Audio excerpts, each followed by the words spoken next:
নমস্কার বন্ধুরা, আমিও বাঙালি রান্নাঘরের তরফ থেকে সকলকে স্বাগত জানিয়ে আবার একটা রেসিপি আপনাদের মাঝখানে শেয়ার করতে চলেছি। সেটা হচ্ছে আলু দিয়ে খাসির মাংস রান্না। তাহলে চলুন দেখে নেওয়া যাক আজকের রেসিপি। কিছুটা পরিমাণে খাসির মাংস এনেছে, সেটা ভালো করে ধুয়ে পরিষ্কার করে নিয়েছি। এবার আমি ফাইনালি রান্না করে নেব। খাসির মাংসটা ফাইনালি রান্না করার জন্য ওভেনে কড়াই বসিয়ে দিয়েছি। তাতে দিয়ে দিয়েছি কিছুটা পরিমাণে, বেশ কিছুটা পরিমাণে সাদা তেল। তেলটা গরম হয়ে গেছে। তেলের মধ্যে দিয়ে দিচ্ছি কিছুটা গোটা জিরে ফোড়ন, একটা তেজপাতা মাঝখান থেকে ছিঁড়ে নিয়েছি। ভালোভাবে ফোড়নটা ভেজে নেব। ফোড়নটা ভালোভাবে ভাজা হয়ে গেছে। এখন দিয়ে দিচ্ছি এর মধ্যে 1 চামচ হলুদ গুঁড়ো, দিয়ে দিচ্ছি টুকরো করে রাখা আলু। ভালো করে দিয়ে পরিষ্কার করে নিচ্ছি। আজকে আলু দিয়ে এটা রান্না করবো। আলুটা 1 থেকে 1.5 মিনিট মতো হাই আছে নেড়ে চেড়ে তেলের মধ্যে ভেজে নেব।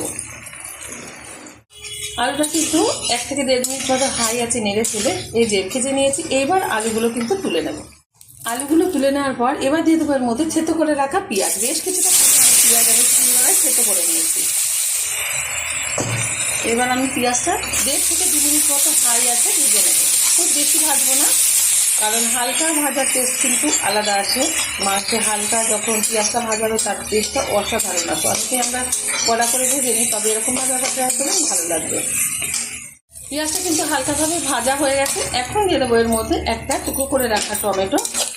আপনারা টমেটোর বদলে দইও ব্যবহার করতে পারেন। টক দিয়ে দিচ্ছি পেস্ট করে রাখা মশলা। এখানে আদা, রসুন, জিরে, লঙ্কা, ধনে একসাথে আমি পেস্ট করে নিয়েছি, সেটা ঢেলে দিলাম। খুব ভালোভাবে কিন্তু কষিয়ে নেব। এখন দিয়ে দেবো পরিমাণ মতো লবণ। ঠিক যতটা গ্রেভি রাখবো সেই অনুযায়ী কিন্তু লবণটা ব্যবহার করলাম। যত সুন্দরভাবে কষানো হবে ততই কিন্তু টেস্টফুল হবে। খুব ভালোভাবে কিন্তু মশলাটা কষানো হয়ে গেছে। মশলা থেকে তেল ছাড়া শুরু হয়ে গেছে, মানে মশলাটা ঠিকঠাকভাবে কষানো হয়ে গেছে। এখন দিয়ে দেবো ধুয়ে রাখা মাটন। মাটনটা দেওয়ার পর খুব ভালোভাবে কষিয়ে নেব। খুব ভালোভাবে কিন্তু মাটনটা কষানো হয়ে গেছে। দিয়ে দিচ্ছি এর মধ্যে ভেজে রাখা আলু।